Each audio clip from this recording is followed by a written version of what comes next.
Hi guys, this is Michelle. Thanks for tuning into the Beyond Atlanta Homes YouTube channel, where we bring you local stories from your neighborhood that affect your life and your real estate. If you live in Gwinnett County like I do, you probably think it's one of the best suburbs near Atlanta, and all signs show it's continuing to grow. Today's story is from the Gwinnett Daily Post, and the question is, could commuters eventually be able to get from Atlanta to Charlotte in about 2 hours? The answer, maybe, according to a proposed federal high-speed commuter rail corridor proposal. The federal government is proposing a high-speed rail line roughly following the Interstate I-85 corridor that could theoretically get passengers from one city to the other in as little as 2 hours. The exact route has not been chosen yet.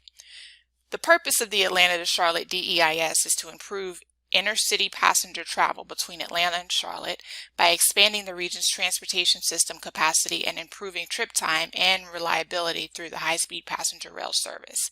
That according to a GDOT official announcement. The corridor is also an important extension to the planned SEHSR corridor system, which will connect Washington, D.C., Richmond, Virginia, and Charlotte, North Carolina. When complete, it will improve capacity and travel times, provide an alternate to other modes of travel, enhance energy efficiency, promote economic development, and increase traveler safety. A website outlines the project, complete with PDFs of possible route maps, is set up currently.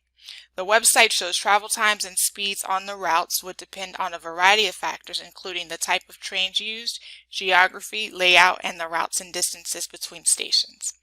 A diesel powertrain, for example, has top speeds between 79 and 125 miles per hour, while the electric trains have top speeds between 125 and 220 miles per hour.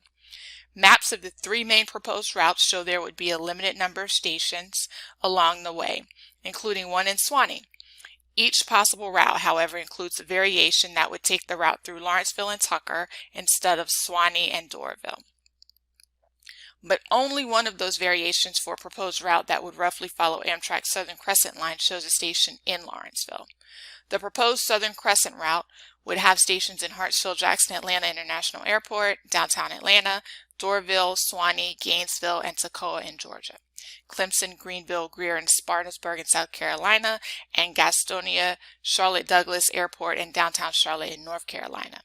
The variation on that route would be turning south after the Gainesville station into Gwinnett, with stations at Lawrenceville and Tucker, before heading into downtown Atlanta.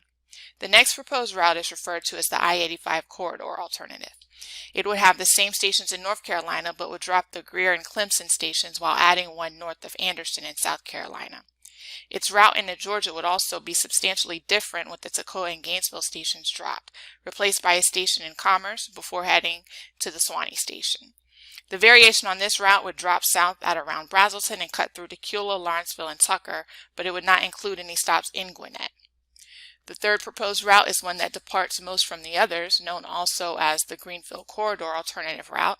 It mostly stays away from towns directly on I-85. It heads south from Charlotte into South Carolina and then veers west to a station at Greenville-Spartanburg International Airport on I-85. It then heads south away from the interstate again toward a station south of Anderson. After that, it heads into Georgia to a station in Athens before heading to a station at Suwanee. The variation on this route also branches out at Brazelton through Lawrenceville and Tucker, but like the variation on the I-85 corridor route, does not include stations in Gwinnett. Documents show the Southern Crescent route would be the cheapest, with capital costs between $2 billion and $2.3 billion, but it will also have the lowest 2050 annual ridership at 940,000 to about 1.18 million riders. The trip would also take 4 hours and 35 minutes with the diesel train on both shared and dedicated tracks, or 5 hours and 34 minutes by only sharing tracks.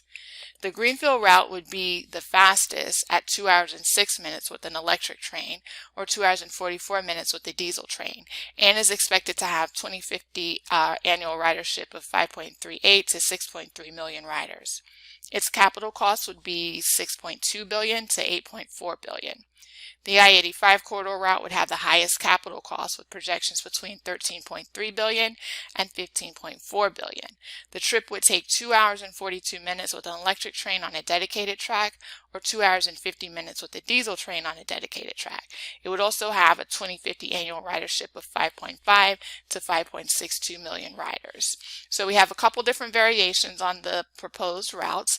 All of them are going through Gwinnett County in some way. So the question is, what do you think about this? Well, we do have some comments on this article, and there are a couple of good points raised that we should hit really quickly. One commenter says, after this idea works so well in California, so sarcastically, I'm sure it will work just as well in the Southeast, but by the way, who stands to get rich building something like that? As best I can tell, almost nobody wants. So this commenter believes that nobody actually wants this and nobody would actually use it, and really it's just a way for people to get rich. Another commenter says, I don't see a mention of the proposed date of completion, and wonders if this is something that we'll actually see in our lifetimes.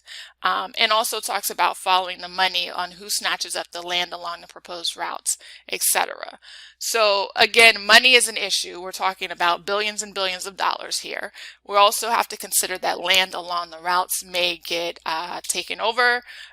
There is a response commenter that says most of the land is already available, but we will have to see. So this is something as Gwinnetians that we definitely want to keep our eye on, because it's going to affect our community and it's also going to affect our land value. So let me know what you think in the comments. We'll look forward to hearing from you, and let's start the discussion to make sure that we're aware of what's going on in our community. Until next time, have a great day.